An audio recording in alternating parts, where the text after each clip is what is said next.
Boa noite, meu nome é Roberto, sou do Centro Espírita Humildade e Fé na Palhoça. Essa noite nós vamos fazer uma palestra baseada no livro O Evangelho segundo o Espiritismo, capítulo 6. O Cristo Consolador, o jugo leve. Mas antes vamos fazer uma oração. Que os Espíritos nos inspirem e nos intuam nessa noite. Pai nosso que estás no céu, santificado seja o teu nome, venha a nós o teu reino, seja feita a tua vontade na terra como em todos os mundos superiores. O pão nosso de cada dia, dai-nos hoje e sempre, Senhor. Perdoa, Pai, as nossas dívidas, assim como nós perdoamos aqueles que nos devem. Perdoe as nossas ofensas, assim como nós perdoamos aqueles que nos ofendem. E não nos deixe cair nas tentações, mas livra-nos, Senhor, de todo mal, que assim seja. Com essa oração damos por iniciado, então, a palestra da noite de hoje, baseada no Evangelho segundo o Espiritismo, o Cristo Consolador, o jugo leve. Então, São Mateus, capítulo 11, versículos de 28 a 30. Vinde a mim, todos vós que estáis aflitos e sobrecarregados, que eu vos aliviarei. Tomai sobre vós o meu jugo e aprendei comigo, que sou brando e humilde de coração, e achareis repouso para vossas almas, pois é suave o meu jugo e leve o meu fardo. Todos os sofrimentos, misérias, decepções, dores físicas, perda de seres amados, encontram consolação em a fé no futuro, em a confiança na justiça de Deus, que o Cristo veio ensinar aos homens. Sobre aquele que, ao contrário, nada espera após esta vida, ou que simplesmente duvida, as aflições caem com todo o seu peso e nenhuma esperança lhe mitiga o amargor. Foi isso que levou Jesus a dizer: Vinde a mim todos vós que estáis fatigados, que eu vos aliviarei. Entretanto, faz depender de uma condição a sua assistência e a felicidade que promete aos aflitos. Esta condição está na lei por ele ensinada. Seu jugo é a observância dessa lei, mas esse jugo é leve e a lei é suave, pois apenas impõe como dever o amor e a caridade. Allan Kardec questiona aos espíritos, qual era a mais meritória de todas as virtudes. E os espíritos nos respondem que a mais meritória, todas as virtudes têm o seu mérito, especial, mas a mais meritória era a caridade. E a caridade segundo Jesus, que é a indulgência, a benevolência e o perdão. Quando eu estava pensando nessa palestra, eu me lembrei o que seria Jesus hoje em dia, Como Jesus agiria hoje em dia nesse mundo ao qual nós estamos vivendo, onde existem tantas aflições, tantas dificuldades, tantas vicissitudes, diferenças de opiniões, tanto desamor, falta de fraternidade, falta de comunicação. As pessoas não conseguem se comunicar facilmente, até na nossa própria família, no nosso próprio lar, Pai, mãe, filhos, nós temos dificuldades de nos comunicar.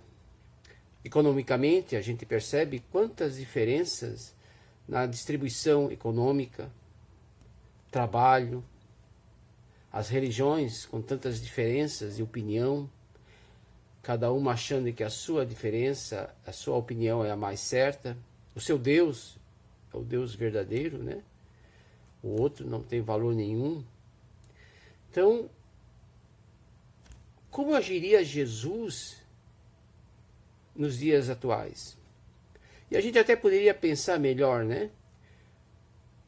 Como era para Jesus a sociedade a qual ele vivia, onde os romanos que comandavam o seu povo, os hebreus, de Jesus, o povo a qual ele pertencia, eram comandados, sofriam a subjugação desse povo romano, dos seus soldados. A gente me lembra do livro Paulo Estevam, onde o pai de Estevão vai no mercado e ele sofre subjugação dos soldados romanos, tanto na ida quanto na volta.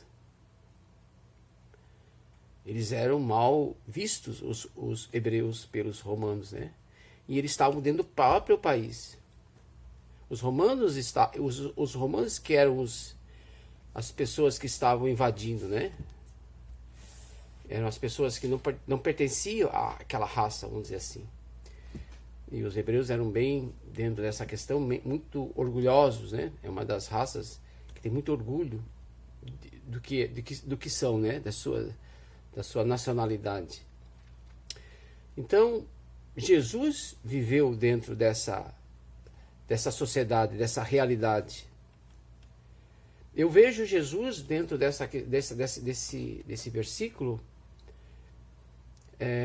mostrando para nós que podemos estar dentro de uma sociedade, mesmo que de um governo ou de uma sociedade desigual, né? em várias de suas instituições, né?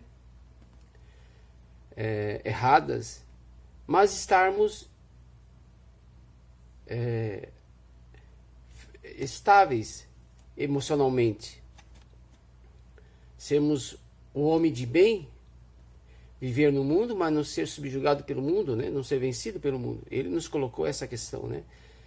Vivi no mundo e venci o mundo, né? Ele não se deixou abalar.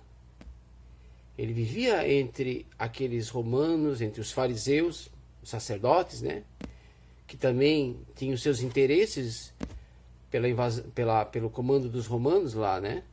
Eles tinham suas porque eles ganhavam a sua questão financeira, né?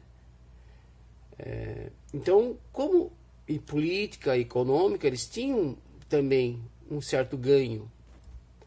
Como Jesus, ele viveu entre esse povo, né? E ele realmente, ele viveu dessa dificuldade, essa diferença econômica e política, mas não se deixou corromper. Não ficou revoltado contra os seus irmãos, mesmo contra os romanos, né? Contra os fariseus, os sacerdotes. Ele chamava a verdade para eles, mas não os odiava. Ele tinha um sentimento de crítica muito feroz pelo modo deles se comportarem, agirem, tanto para quem eles representavam, né? Que era o povo hebreu, os sacerdotes, né? Para a religião e para Deus mesmo, né? Eles eram representantes de Deus dentro de um conhecimento e de uma prática. E eles fugiam por interesses. Eles se deixavam vender para esses romanos. Então ele cobrava desses fariseus, desses sacerdotes, essa postura, mas a postura dentro de uma verdade de Deus, né? Dessa política que eles se comportavam errada. Sabemos todos nós que somos políticos. Nós fazemos essas nossas trocas dentro da nossa família, dentro da nossa sociedade, nossos amigos, nosso trabalho. Nós vivemos dentro dessas questões, né? Ainda. Existe uma questão política aí, uma política natural. Essa política a qual os sacerdotes se corrompiam era uma política doente. A qual os romanos impunham era uma política doente. E Jesus só combatia era isso. E seu comportamento. Em nenhum momento ele foi ofensivo no sentido do ódio, da vingança para esse pessoal. Então, ele nos convida a ter esse mesmo comportamento, esse jugo leve. Ele percebia e sabia que isso era um momento, uma ilusão que aquele povo estava passando. Que aquelas pessoas que estavam no governo, no poder, estavam passando. Então, ele chamou a nossa atenção sobre isso. E é isso e é dessa forma que nós temos que nos comportar. O Evangelho, segundo o Evangelho que ele nos trouxe, ou a Boa Nova, vem nos ensinar esse comportamento, né? Na verdade, dentro do nós como espíritas acreditamos na reencarnação. Essa vivência dessa verdade divina nós já temos no nosso inconsciente, mas nós temos. Quando a gente reencarna, como a gente sabe, a gente esquece, né? A gente entra num tipo de um sono. Então essa questão a gente esquece, entra no plano material, numa família, numa sociedade, onde nós recebemos muitas informações de pai, de mãe, da professora, da religião, da escola, da sociedade em geral, né? Mas nós já recebemos essa informação enquanto desencarnados. Nós já passamos por outras reencarnações, outras existências, onde nós aprendemos. Não é a nossa primeira encarnação e nem será a última. O Haroldo Dutra que diz que no plano espiritual existe um livro, né, que até o Chico Xavier psicografou, que é Pensamento e Vida, que é um tipo de um livretinho que é usado no plano espiritual para nos ensinar o verdadeiro comportamento evangélico que nós temos que seguir. Até ele cita numa das palestras dele essa informação, né? Então nós sabemos, todos nós sabemos. Temos outra fonte de conhecimento que está também em nós, que são as leis de Deus, né? Os espíritos, onde está? Allan Kardec pergunta, onde é que está a lei de Deus?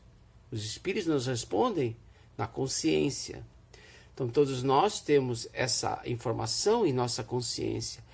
Quando nós fazemos algo que está contrário a essa lei, porque os espíritos nos dizem, né, que só sofremos quando nos afastamos dela. Então quando nós sabemos que quando nós estamos afastados dessa lei, mas o interesse naquele momento, o interesse pessoal é muito mais forte. Então nós continuamos nesse erro, nesse comportamento. Jesus, através do Evangelho e da sua vivência, né? Porque Jesus não só nos colocou essas informações, mas ele viveu, né? Em todos os seus momentos.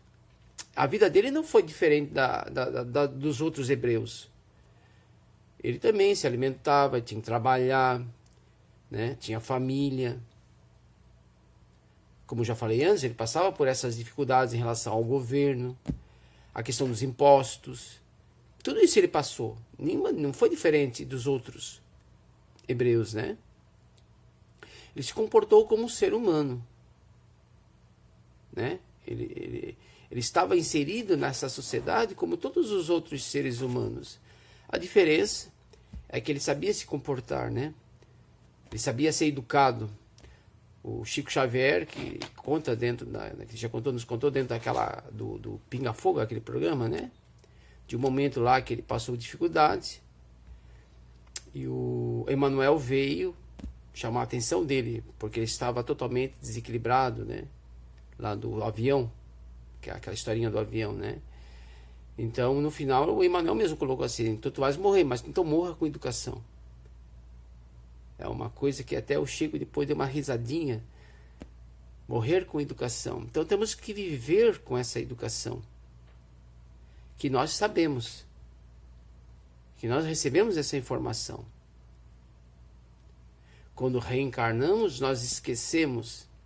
Então toda essa informação que nós recebemos, toda aquela que foi verdadeiramente no nosso viver, toda aquela verdade, toda a informação que nós vivemos mesmo no nosso dia a dia, que já está inserido no nosso modo de viver, né? Elas nos favorecem. E tem aquelas que nós ainda não vivemos, nós temos como intelecto, mas nós não vivemos ainda. Então nessa nós sofremos, nessa nos afastamos dessas leis de Deus, né? Temos o pensamento e temos o sentimento. O pensamento nos mostra onde está o certo e está o errado. O sentimento nos mostra conforme temos que nos comportar para essa informação de certo e errado. Né? Dentro dessa questão que eu coloquei antes da caridade segundo Jesus, né? Indulgência, benevolência e perdão. Nós sabemos aonde está o certo, a inteligência nos mostra onde é que está o certo, onde está o errado. Em relação a nós e em relação ao próximo. Porque nós vivemos nessa relação, né? Nessa interação. E dependendo dessa nossa interação, conosco mesmo e com o próximo, a nossa relação com Deus, que são os dois mandamentos, amar a Deus sobre todas as coisas e ao próximo como a si mesmo, essa nossa relação com Deus será melhor. Ou mais truncada. Primeiro vai lá, peça perdão para o teu inimigo, e depois venha me adorar. É isso que ele nos orientou, né? Então, no momento que nós realmente colocamos em prática, e Jesus nos vem mostrar, através do seu dia a dia, na época a qual ele estava encarnado, né? Seu tempo ele nos trouxe o Evangelho no seu período de 3 anos, né? Mas ele teve uma vida anterior a isso, que a história e mesmo a Bíblia não conta muito, né? Tem passagens curtas, mas com certeza ele sendo um espírito puro, a vida dele, o comportamento dele eram ilibados, né? Jesus passou por tudo aquilo que os outros hebreus passaram. Ele vem nos chamar a atenção nesse jugo mais leve, né? No momento que a gente começar a usar os seus ensinamentos no nosso dia a dia, não só na religião, não só dentro da igreja, mas no trabalho, na nossa família, em casa, nas nossas relações, né? Na sociedade, nós seremos muito mais felizes. Esse jugo que nos traz tanta aflição, né? Que sofremos tanto, essa dificuldade que temos de nos comportar, de aceitar o diferente. Estamos passando agora por uma grande aflição. Eu acho que nessa geração mais nova agora, em nenhum momento passou, principalmente no Brasil, né? Não passou por tanta dificuldade, onde o risco de desencarne é grande, porque é uma doença grave, não é um simples resfriado, não é simples virose que se cura às vezes rapidamente tomando um remedinho, um chazinho, não. Ela tem uma maior mortalidade, virulência, onde nós temos que nos comportar. Então, nós nunca, essa geração não passou em nenhum momento por uma dificuldade tão grande como está passando agora. Então, essa passagem de São Mateus, né, de Mateus, o capítulo 11, versículo de 28 a 30, vem nos mostrar que o caminho a qual nós temos que seguir para termos uma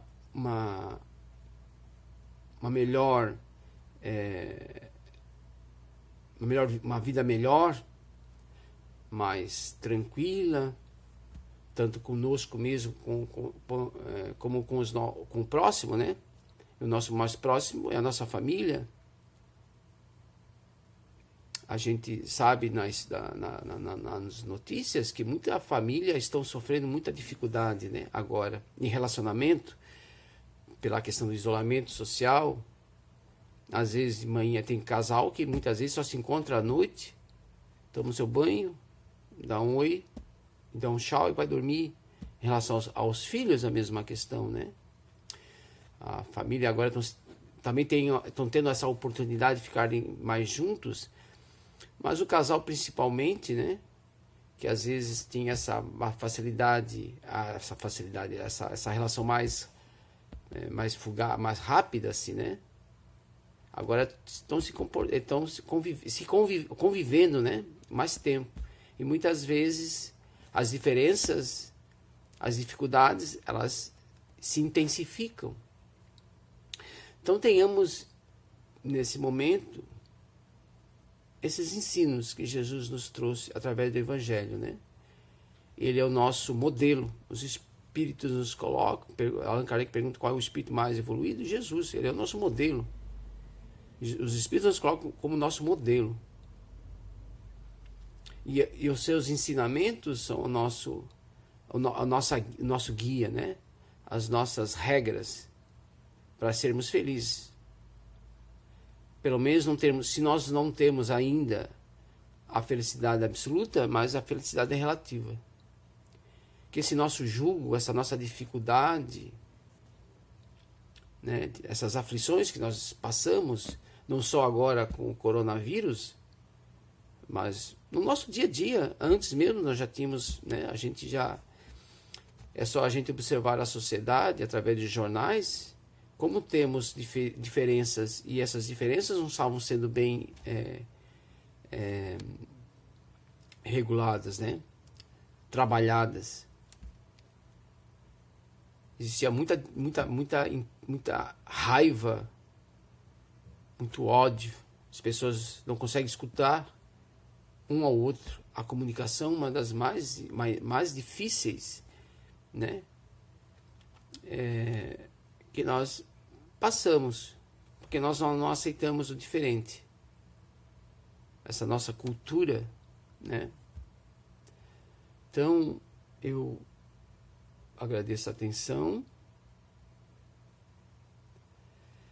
e damos por encerrado a palestra. Antes de nós terminarmos, a gente sempre se coloca aquela orientação, né? Respeitar o isolamento social, realmente.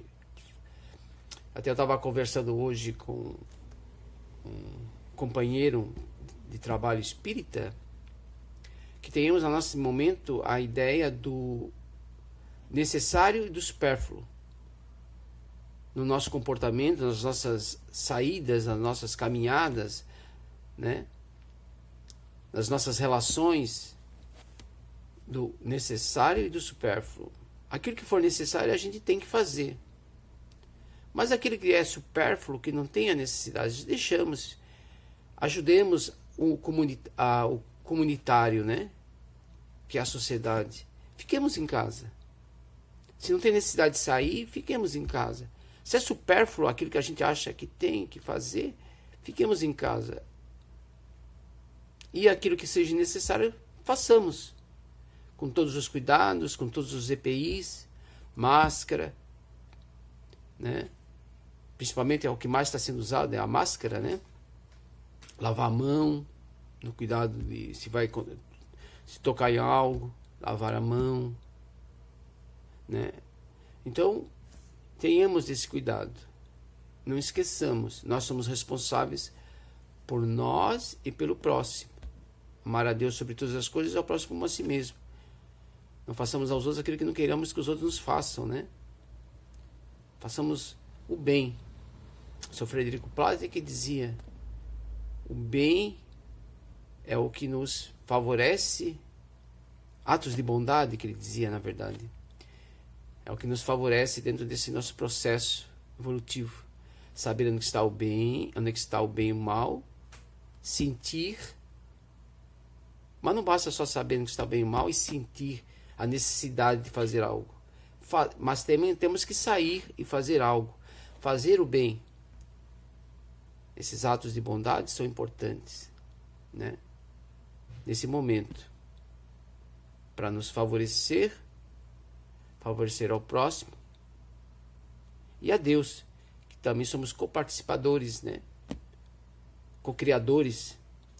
O seu Humberto Roden, que era um grande pensador, um filósofo, dizia co-criadores, né? Nós participamos com Deus da sua obra. nós não estamos isolados, estamos em Deus. Sempre, nunca nos afastamos. Então, e também aquele que passa por aflições, que tem dificuldades, ore, faça uma oração sentida.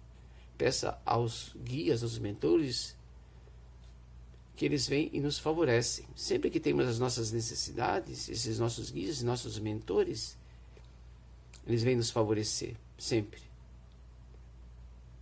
É uma lição que temos que aprender agora, que por essa dificuldade que estamos passando. É uma lição que estamos passando. Temos que aprender. Deus quer que nós aprendamos algo. E Ele nos favorece dentro desse aprendizado. Então, mais uma vez, então, eu agradeço a atenção e boa noite.